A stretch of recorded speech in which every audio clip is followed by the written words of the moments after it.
Hermano José Manuel Sierra, muchísimas gracias por este mensaje que Dios le dio para compartirlo a tantas personas como a mí. Me llegó este mensaje desde Monterrey, México. Saludos, bendiciones para todos ustedes. Gloria al gran yo soy. Yo testifico que hace 28 años a mi hijo le dio leucemia terminal y los médicos dijeron que solo iba a durar vivo una semana. Duramos un año sin salir del hospital del ISTT, en Monterrey, Nuevo León, México. Y hubo muchos hermanos haciendo ayuno y oración. Llegó un momento en que se puso muy mal, y yo me arrodillé y le pedí a nuestro Señor que se hiciera su voluntad. Que si Él quería, me lo dejará vivo y sano, o si no se hiciera su voluntad, fue algo difícil. La peor prueba de mi vida fue cuando mataron a mi hijo de 15 años. Mi mundo se derrumbó. Ese 7/10/2022. Solo Dios sabe cuánto dolor trajo a mi alma, pero su misericordia me ha sostenido y confío en Dios, que mi final no es terminar derrotada ni angustiada. Sé que mi Padre tiene el control de todo y al final veré su gloria. Y cuando van a cultos especiales donde escuchan pues una predicación, un estudio bíblico de la palabra del Señor, normal y corriente, pues se quedan muy impactados y orar, porque dice la Biblia, y es una profecía que se está cumpliendo, que en los últimos tiempos la maldad se multiplicaría, pero que en los últimos tiempos la gente tendría ganas. Bueno, la palabra que aparece en Timoteo es comezón de oír, ganas de oír, ¿verdad? Picazón de oído, dice el griego, ¿no? Les picaría, tienen ganas de oír, pero que se amontonarían maestros conforme a sus propias concupiscencias y apartarían de la verdad a mucha gente. Y es lo que está pasando. Lamentablemente estamos viendo cómo hay mucha gente que llora por escuchar palabra de Dios. Y me venía en estos días esa historia, seguramente ustedes la conocerán, del libro del profeta Samuel, donde dice que en aquellos días escaseaba la palabra. ¿Se acuerdan ese versículo? En aquellos días escaseaba la palabra. No había palabra, no había revelación. El Señor le tiene que hablar a un niño, ese niño amonesta al sacerdote Elí. En fin, todos conocen la historia. Así que, queridos hermanos, hay tanto por pedir, tanto por clamar. La obra del Señor necesita urgentemente un renuevo espiritual. Este año, gracias al Señor de los 6. Hoy recibía una información muy buena sobre la cantidad de países que todavía no tienen la Biblia, ni una porción de la Biblia en su idioma. Leí hace un instante que hay más de 6.800 idiomas en el mundo. Más de 6.800 idiomas. 600 y pico millones de personas todavía no tienen la Biblia, ni un versículo, nada, no tienen nada. Entonces el trabajo todavía es inmenso. Todavía hay lugares donde no se sabe quién es Jesucristo. Todavía hay lugares donde todavía no se conoce nada de la palabra de Dios. No tienen nada, absolutamente nada. Qué privilegio tan grande, amén, hermanos. Qué privilegio tan grande el poder tener nosotros una Biblia con diferentes versiones, tamaño grande, tamaño pequeño, de bolsillo, de no sé qué.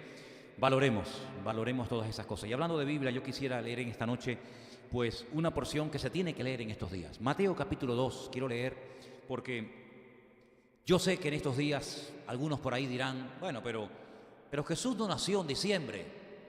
Es verdad, tienen razón, si no se queden sorprendidos cuando alguien te diga, pero bueno, Jesús no nació en el mes de diciembre. En diciembre hace mucho frío. Ayer me hablaba un hermano de Israel y me dice, oye, está haciendo mucho frío en Jerusalén. Claro, imagínense, la Biblia dice que los pastores estaban al aire libre cuidando las ovejas. Pero hombre, por favor, ¿cómo van a estar los pastores al aire libre en pleno mes de diciembre con frío, con nevadas tremendas que a veces caen en Israel? Evidentemente Jesús no nació en diciembre. Lo más probable que haya nacido entre los meses de septiembre y octubre, ¿vale? Esa es la pura realidad. Pero ¿qué más da? ¿Qué más da? Nosotros no estamos, en cierto sentido, adorando, haciéndole culto a un día.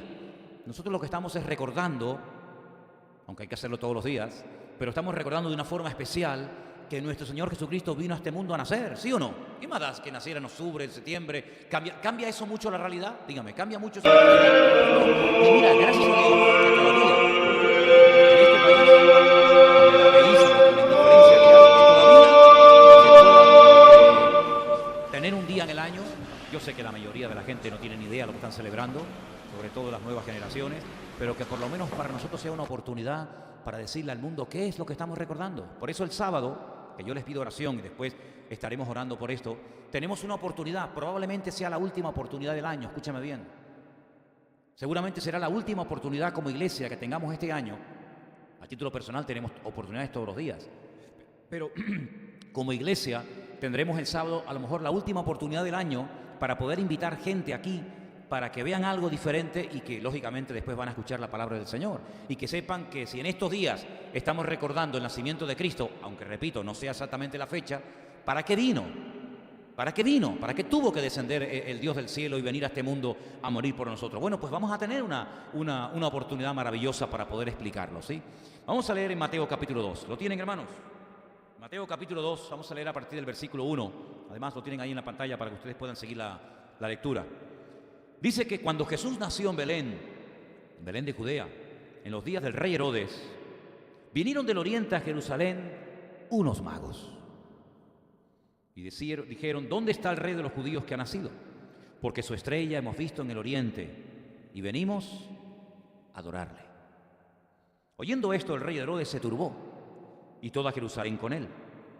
Y convocados todos los principales sacerdotes y los escribas del pueblo, les preguntó dónde había de nacer el Cristo, el Mesías. Ellos le dijeron, mira cómo sabían la respuesta, en Belén de Judea, porque así está escrito por el profeta. Y el versículo de Miqueas, completamente el libro del profeta Miqueas, dice, y tú, Belén, de la tierra de Judá, no eres la más pequeña entre los príncipes de Judá, porque de ti saldrá un guiador que apacentará, que regirá a mi pueblo Israel. Entonces Herodes, versículo 7, llamando en secreto a los magos, indagó de ellos diligentemente el tiempo de la aparición de la estrella. Seguramente esa conversación tuvo que durar mucho tiempo. Y enviándolos a Belén, dijo, id allá y averiguad con diligencia acerca del niño. Y cuando la halléis, hacédmelo saber, para que yo también vaya y le adore. Mentiroso. Qué mentiroso. Siempre los políticos se han caracterizado por algo. Por ser mentirosos. Porque es mentira, él no iba a adorar al Señor. Versículo 9 dice, ellos habiendo oído al rey, se fueron, y aquí la estrella que habían visto en el oriente iba delante de ellos, hasta que llegando se detuvo sobre donde estaba el niño. Y al ver la estrella se regocijaron con muy grande gozo. Versículo 11. Al entrar en la casa vieron al niño con su madre María. Postrándose, lo adoraron. Y abriendo sus tesoros le ofrecieron presentes. Y dice que le ofrecieron oro, incienso y mirra. Pero siendo avisados por revelación en sueños que no volviesen a Herodes, regresaron a su tierra por otro camino. Y después, a continuación, viene una matanza, que dicho sea de paso es el cumplimiento de una palabra profética que decía que morirían muchos niños inocentes en la época en la que naciera el Señor Jesucristo. Tremendo, ¿no? Miren, hermano, esto pasó hace 2000 años, ¿saben? Pero para nosotros es como si hubiera pasado ayer. Porque la humanidad estaría totalmente perdida si el Señor Jesucristo no hubiera venido a este mundo hace 2000 años. El pueblo de Israel, que era el único pueblo que tenía la promesa de que nacería un Mesías, porque los filisteos, los amorreos, los cananeos, etcétera, no tenían ni la más remota idea de esto.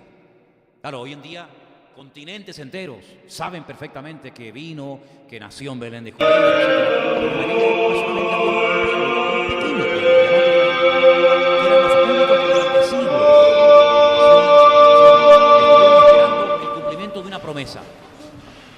Primera vez que el Señor Dios, el creador del cielo, dio una promesa, está en el libro del Génesis.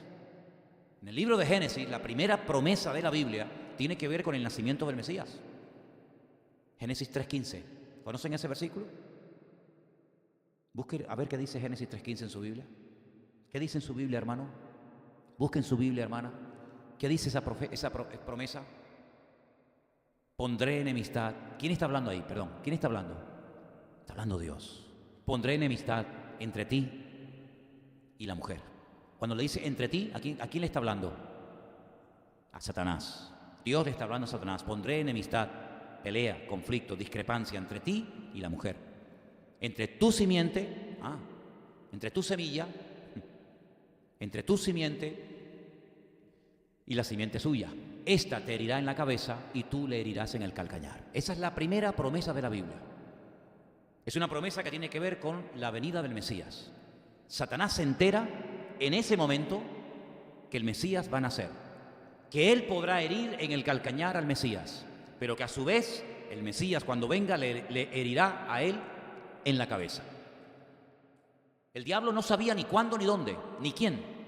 Por eso, durante siglos, créame, durante siglos, cuando nacía un niño en el pueblo de Israel, no digo que todos tuvieran esta actitud, pero en muchos casos muchos padres sí la tuvieron, protegían a ese niño con un esmero y con un cuidado exquisito, porque podía ser el Mesías, porque el Mesías nacería de una mujer. Y por eso probablemente, pienso yo, que cuando nació Moisés, que lo vieron un niño hermoso, un niño bonito, un niño diferente, los padres se jugaron la vida tratando de ocultarlo durante 3 meses. Claro, había un edicto que obligaba a los padres a entregar a los niños para que los mataran.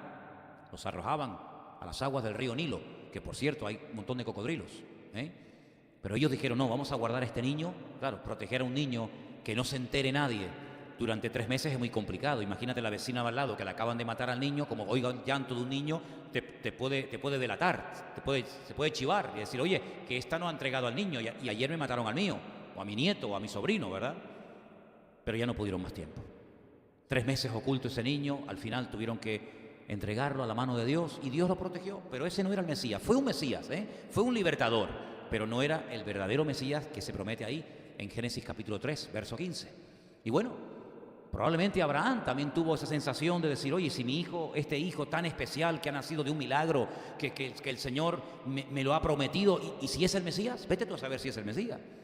Sin embargo, el Mesías no nació hasta mucho tiempo después. Nació en un pequeño pueblo que hoy en día se puede visitar. Es un pueblo que está bajo la autoridad palestina. Se llama Belén de Judea. Allí nació el Señor Jesucristo. Y cuando vienen estos hombres de lejanas tierras a adorar al Señor, vienen guiados de una forma sobrenatural. Ellos vienen guiados, dice, por un astro, por su estrella que hemos visto en el oriente. Y venimos a adorarle. Claro, ellos llegan al palacio del rey Herodes. Ahora, si ustedes van a Belén, a la entrada del pueblo de Belén, hay una montaña. Bueno, realmente hay como 2, pero una está cortada a la mitad, la otra está normal, pero la otra está como partida a la mitad. Y es que Herodes mandó que la cortaran, que la aplanaran, y en lo alto, esas cosas que le daban a los reyes de la época, que en lo alto le pusieran un palacio. Y ese lugar se llama el Herodión. Se puede visitar, aunque todavía está siendo excavado por los arqueólogos y tal.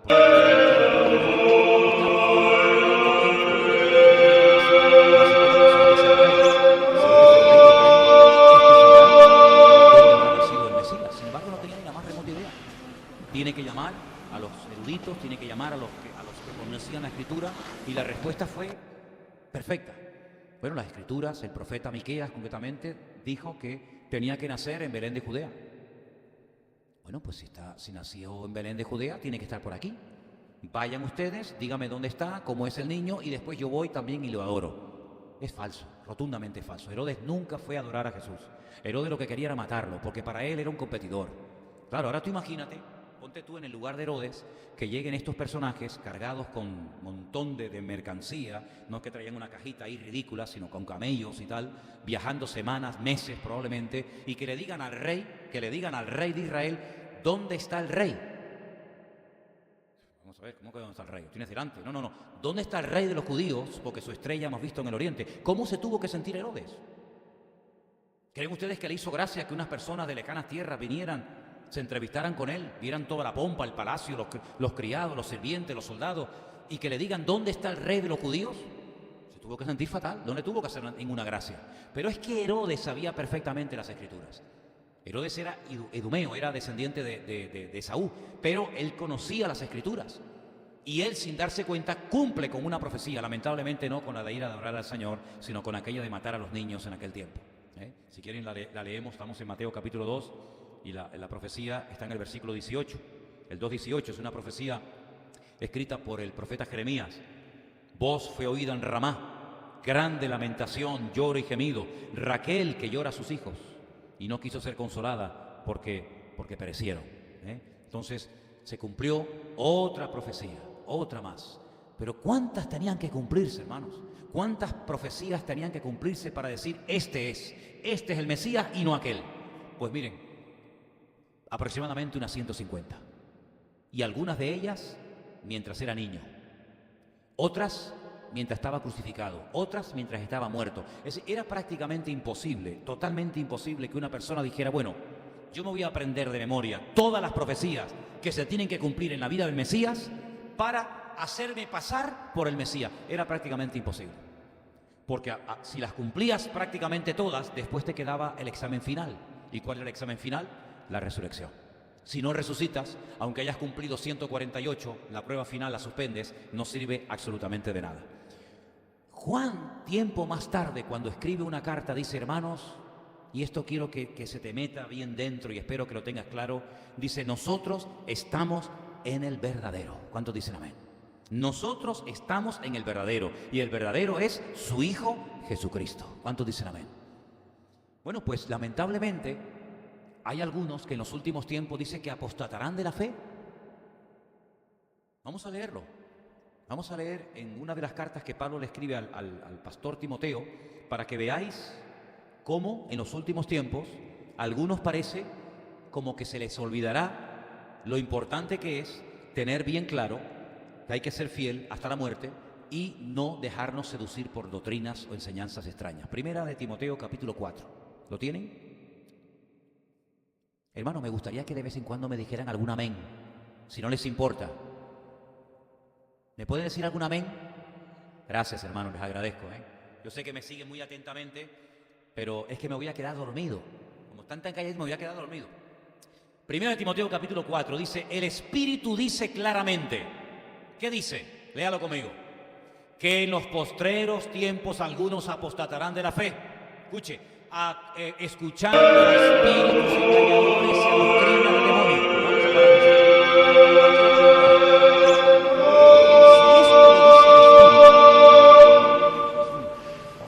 Que en los postreros tiempos algunos apostatarán de la fe. La pregunta es, ¿estamos ya en los postreros tiempos o esto es algo que nosotros no vamos a ver? Será para generaciones futuras. ¿Usted cree que estamos o que no estamos en los postreros en los últimos tiempos? ¿Sí o no? ¿Estamos? Ok, muy bien.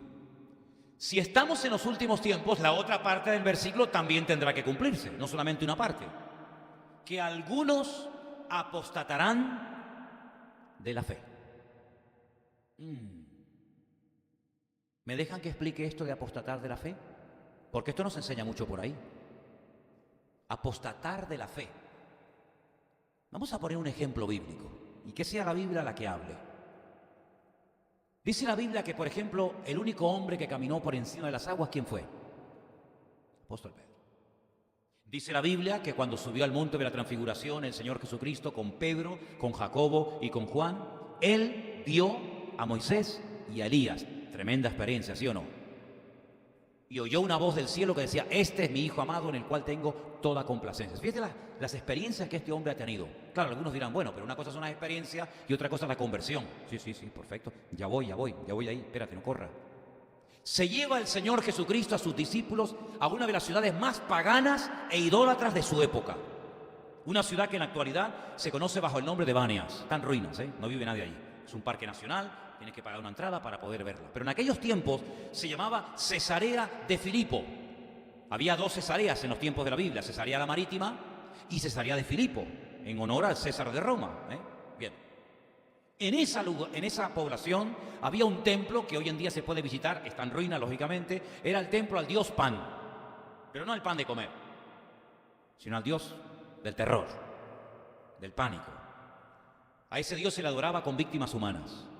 Se tiraban niños y jóvenes vírgenes a una cueva donde salía fuego de las entrañas y era terrible, un lugar terrorífico, de muerte, de satanismo, de todo. En aquel lugar, no en Jerusalén, no en Samaria, no en Capernaum, en aquel lugar de paganismo terrible, el Señor lanza la pregunta, ¿qué dice la gente acerca de mí? ¿Os acordáis?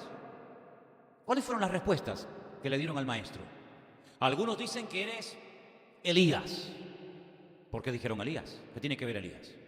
Bueno, es que hay una profecía que todavía los judíos la están esperando que se cumpla, aunque ya se cumplió, que dice que Elías tenía que venir antes del Mesías.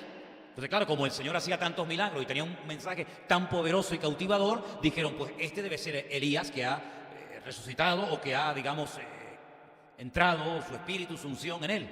pero no, Jesús no era Elías. Algunos dicen que tú eres Juan el Bautista. Claro, uno de los profetas más importantes de la historia, de los nacidos de mujer, no hubo otro más grande que él, dijo el Señor. El profeta que comenzó a hablar 400 años después de un larguísimo periodo de silencio entre el Antiguo y el Nuevo Testamento. Ya lo habían matado, dice, bueno, pues será él, como los judíos creen en la reencarnación, todos, pues este será Juan el Bautista. Otros dicen Jeremías. ¿Y qué pinta Jeremías aquí? Porque se cree que el único que sabía dónde estaba escondida el arca de la alianza era Jeremías, que fue el que la ocultó para que Nabucodonosor no se la llevara a Babilonia. Él la ocultó y él era el único que sabía dónde estaba. Entonces había una leyenda que decía que el único que podía revelar el escondite, el lugar secreto donde estaba escondida el arca de la alianza era Jeremías. Entonces este puede ser Jeremías. Ni una cosa ni otra. Bueno, y yo para ustedes, ¿quién soy? A mí me llama la atención que Juan no dijo nada. Ni Santiago. Ninguno. Solamente uno. ¿Y saben qué? Y no lo dijo porque se emocionó. Cuando él dice, tú eres el Hijo del Dios viviente, tú eres el Mesías, y lo reconoce públicamente, el que me confiese delante de los hombres, yo le confesaré delante de los cielos. Porque con el corazón se cree con justicia, pero con la boca se confiesa para salvación. Él lo niega, él lo confiesa, y lo confiesa bien. Y todo el que invocare el nombre del Señor y el que confesare públicamente al Señor será salvo, ¿sí o no? Claro, es que hay que coger todo el paquete y no coger lo que nos interesa. Y el Señor Jesucristo dice algo tremendo, que nunca se lo dijo a nadie. Bienaventurado eres, Simón, hijo de Jonás, porque esto que acabas de decir no te lo reveló, no te lo enseñó papá, ni mamá, ni sangre, ni carne, sino que te lo reveló mi Padre que está en los cielos. Vamos, más claro, agua. Mira, si alguno era creyente, ese era Pedro, ¿sabes? Muy bien, días más tarde, ese Pedro, que es alabado públicamente por el Señor, cuando le dice el Señor, bueno, pues ahora que sabes quién soy, prepárate, voy a ir a Jerusalén y me van a matar y me van a crucificar y voy a morir, etcétera, etcétera. Pedro dice, de ninguna manera te acontezca esto. Y el Señor le dice, apártate de mí, Satanás.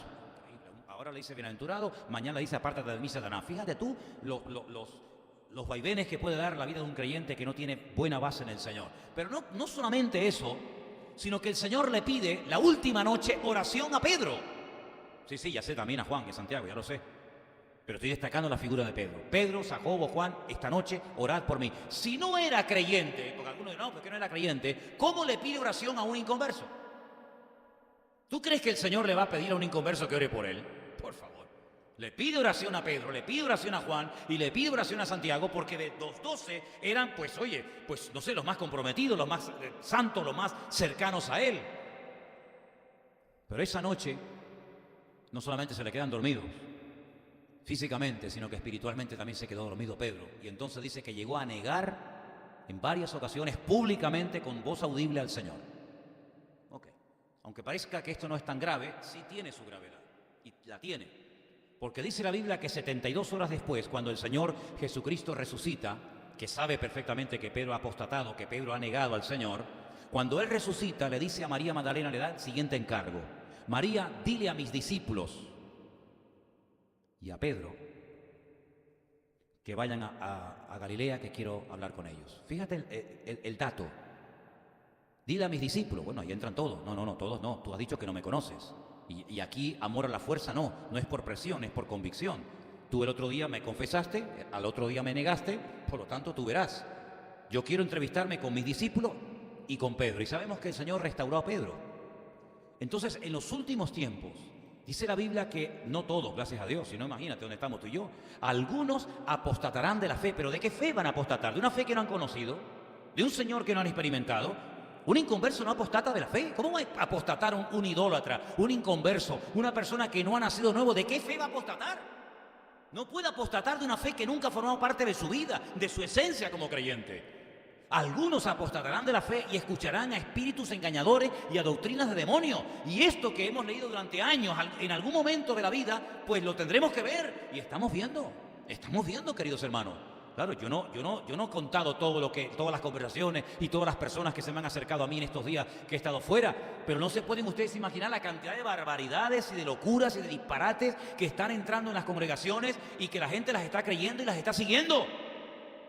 Y por eso dice la Biblia que por falta de conocimiento, por falta de temor de Dios, algunos apostatarán de la fe, Y bueno, si vuelven, pues gloria a Dios, pero yo ahí ya ni entro ni salgo. Entonces, ¿os dais cuenta, queridos hermanos? ¿Os dais cuenta cómo los últimos tiempos, dice, aparte, van a ser tiempos peligrosos, tiempos difíciles?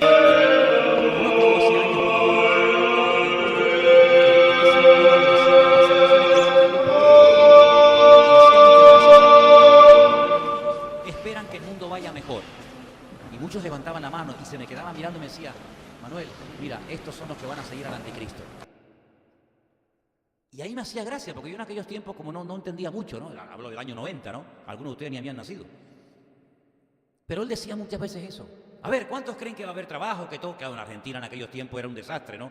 ¿Y cuántos creen que todo se va a arreglar y todo va a haber orden y paz y amor y trabajo y abundancia? Y muchos levantaban la mano, lo creían y decían, estos se van a quedar todos con el anticristo, amigo. Y es que la Biblia profetiza que los últimos tiempos no van a ser tiempos fáciles, van a ser tiempos difíciles. Van a ser tiempos de angustia, de guerra, de rumores de guerra. Y yo tengo la sensación, no sé por qué, si me equivoco, bueno, pues me equivoqué. Yo tengo la sensación de que el año que viene va a ser un año crucial, ¿eh? De verdad, ¿eh? Tengo la sensación de que el año que viene va a ser un año en el panorama profético, de cosas que van a ocurrir espectaculares. Por eso ponte las pilas, ¿sabes? Ponte las pilas ya. Conságrate con el Señor, no estés con un pie dentro y con un pie fuera. Agárrate a las promesas del Señor, agárrate al Señor, ¿eh? Vive realmente cerca del Señor. Porque mira, cuando tú miras a Pedro y dices, bueno, ¿cómo pudo un hombre que caminó por encima de las aguas, que vio a Moisés y a Elías?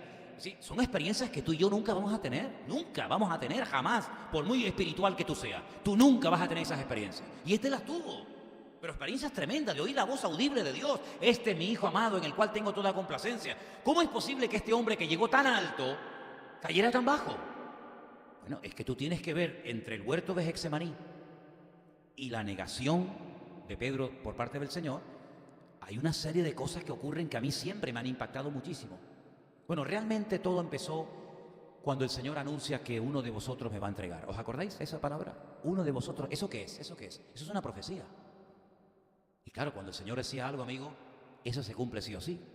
Hay uno de vosotros que me va a entregar. Él oye la palabra y no se da por aludido. Ay de aquel que cuando escuche la palabra está pensando, ay, qué bien le viene esto que está diciendo hoy el que está predicando a fulanito. O aquella, ay, qué bien le viene. Y te dan ganas casi de coger, como hacíamos en el colegio, un bolígrafo con un papelito dentro y le pegabas aquí y dices, ¿estás oyendo? ¿Esto es para ti? Pedro no se dio por aludido, sino que Pedro dijo, Señor, escucha una cosa. Aunque todos estos te abandonen y te nieguen y se vayan, yo nunca te abandonaré. Es más, hasta la muerte, si hace falta, yo voy contigo. Eso es un menosprecio de los demás.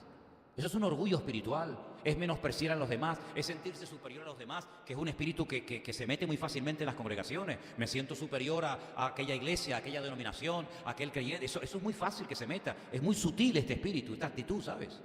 Menosprecio. Luego, ¿qué ocurre? En el jardín de Getsemaní, pues cuando vienen a aprender al Señor, ¿qué hace? Saca la espada. ¿Cómo puede ir un discípulo con una espada encima? ¿Para qué? El Señor iba armado. ¿Para qué lleva un discípulo una espada? ¿Para qué? ¿Qué pasa? ¿Tú te crees que me tienes que defender a mí con una espada? Bueno, pues él utiliza las armas carnales para defender al Señor. Segundo error gravísimo, cuando en la carne quieres defender tu vida cristiana. Es un error garrafal. Luego dice que siga al Señor. Sí, lo sigue, pero de lejos. Amigo, no es lo mismo estar pegadito al Señor que seguirle de lejos. Luego dice que se calienta en un fuego que habían hecho fuera los romanos. Ya se junta con malas compañías, ¿sabes? Y claro, ya al final pues llega y niega al Señor. ¿No te das cuenta cómo hay un proceso? Es que mira, nadie está bien hoy y mañana está en el mundo, sino que hay un proceso, se van rompiendo cosas. El otro día, déjenme que les cuente esto, porque cuando yo en la radio o en el periódico escucho alguna palabra, alguna frase impactante, yo en el móvil todos lo hacemos, hay una grabadora y yo grabo palabras, frases y cosas que me llaman la atención,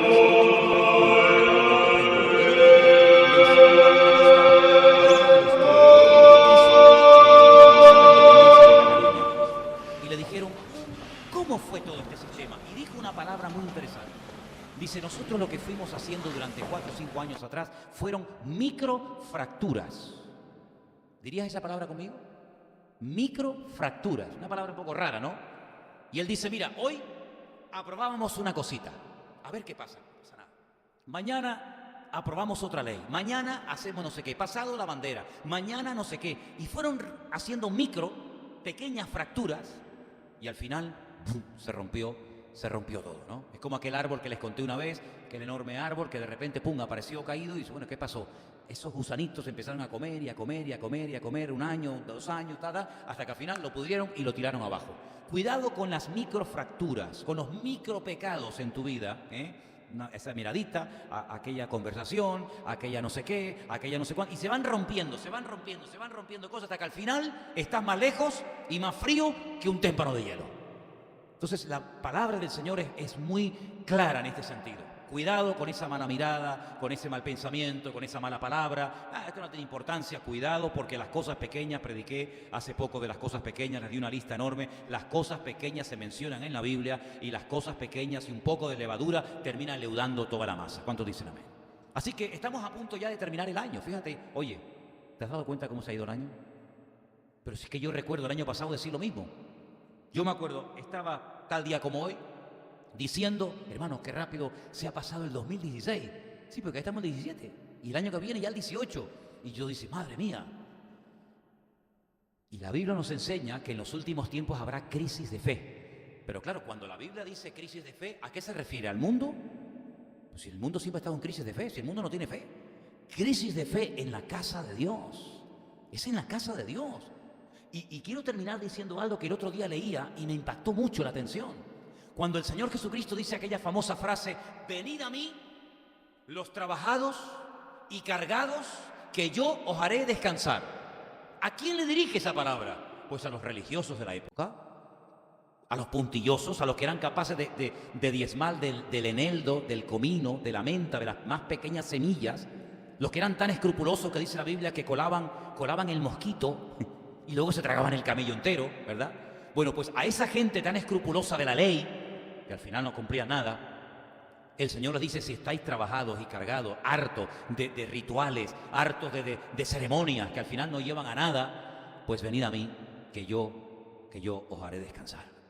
Y el mundo está cansado, yo veo a la gente cansada, veo a la gente sin futuro, veo a España estancada, créanme hermano, de verdad, veo España es un país estancado, ni para adelante ni para atrás, siempre igual, siempre igual, siempre igual. Sí, es verdad, se necesita un cambio, pero espero que sea mejor, porque como sea peor, ¿verdad?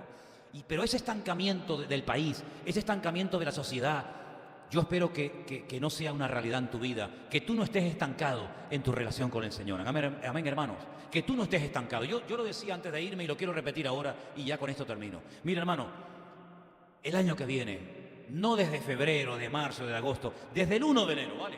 Desde el 1 de enero, ya sé que a la muerte acostarás un poquito tarde, pero procura desde el 1 de enero empezar a leer la Biblia. Empieza a leer la Biblia por el Génesis. Sigue. Oye, 4 capítulos por día. Oye, no me digas a mí que tú no tienes tiempo para leer 4 capítulos al día. No vas a tener tu tiempo para leer 4 capítulos al día y tienes tiempo para ver la televisión, para estar en el internet, para hacer deporte, para ir a la playa, para hacer esto, para hacer aquello. Que tú no tienes unos minutos para leer 4 capítulos al día. Cuando tú acostumbres a tu vida, a tu espíritu, a tu alma, a tu ser, a leer la palabra,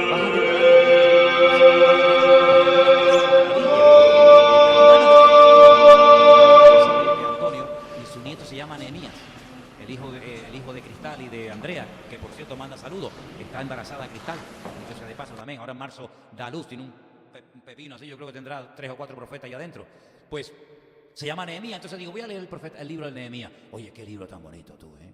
Qué libro tan bonito, ¿eh? Qué hermoso. Un hombre con un buen trabajo, un hombre que tuvo, diría el mundo, la suerte de conseguir un pedazo de trabajo en el palacio del rey. ¿Tú sabes lo que significa eso? Todo el mundo hecho polvo, pobre, en la miseria, sin trabajo, sin futuro. Y él trabajando en el palacio del rey.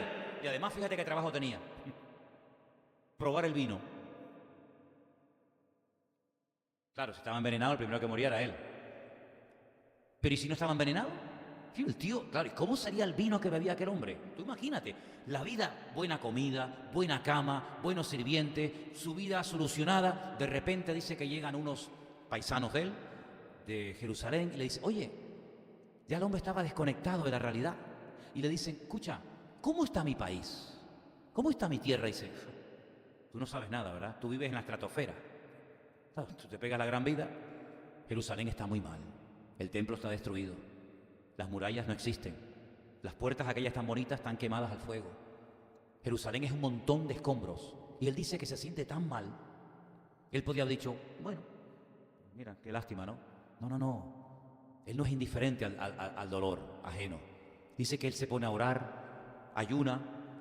Claro, el rey lo ve triste y él tiene temor, porque claro, cuando el rey ve la cara del que prueba el vino, el que tiene que catar la comida, y lo ve triste, uy, aquí hay gato encerrado, y dice, no, mira, ¿cómo no voy a estar triste si pasa esto? Y el rey le dice, ¿qué quieres?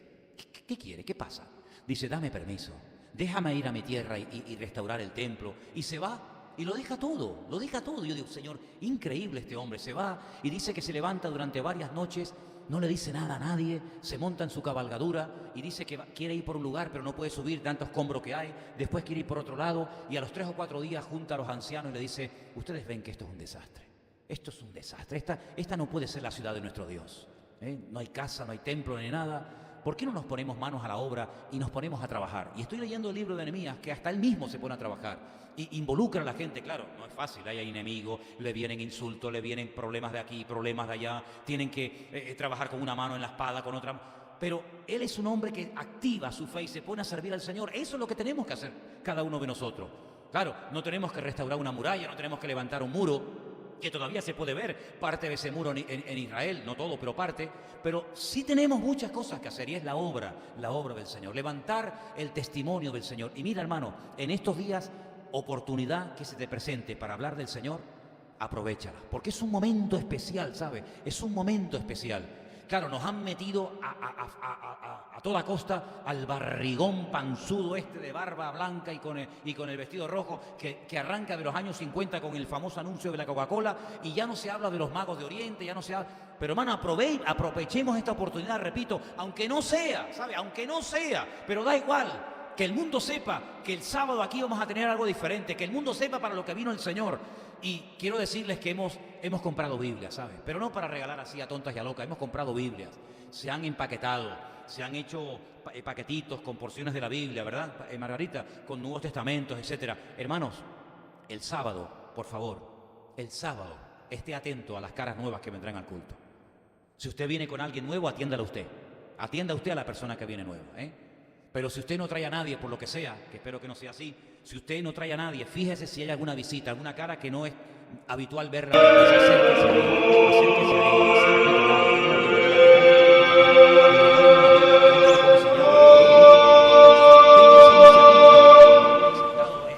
escuchando, sino aproveche la oportunidad que el Señor le va a dar este fin de semana. Y de aquí al sábado podemos invitar a mucha gente. De hecho, yo quiero que me traigan ahora los folletos que hemos hecho para orar y pedir que el Señor los bendiga y que cada folleto que repartamos, cada uno de nosotros, sea una persona que Dios mediante venga este sábado. Hemos traído 40 sillas más para llenar todo este lugar y para tener un programa especial que glorifique sobre todo al Señor. Pero también queremos que sea una herramienta para poder evangelizar y explicarle al mundo el motivo por el cual el Señor Jesucristo vino hace 2000 años. ¿Cuántos dicen amén? Vamos a ponernos de pie, por favor, todos. Aquí tenemos los folletos que se han hecho. Gracias. Amén. Aquí tenemos los folletos que con la ayuda del Señor vamos a repartir de aquí al sábado. Vamos a orar para que el Señor toque los corazones, toque las vidas. Pido que por favor estén orando para que todo salga bien. El sonido fundamental, las luces, los niños, la obra de teatro que va a haber, la decoración, en fin, todo el mensaje que finalmente va a haber. Hermanos, que todo salga dirigido por el Señor. Todos los años es una bendición, ¿sabes? Y queremos que este año lo vuelva a hacer. Y queremos que este año mucha gente venga y escuchen el verdadero mensaje. No el comercial.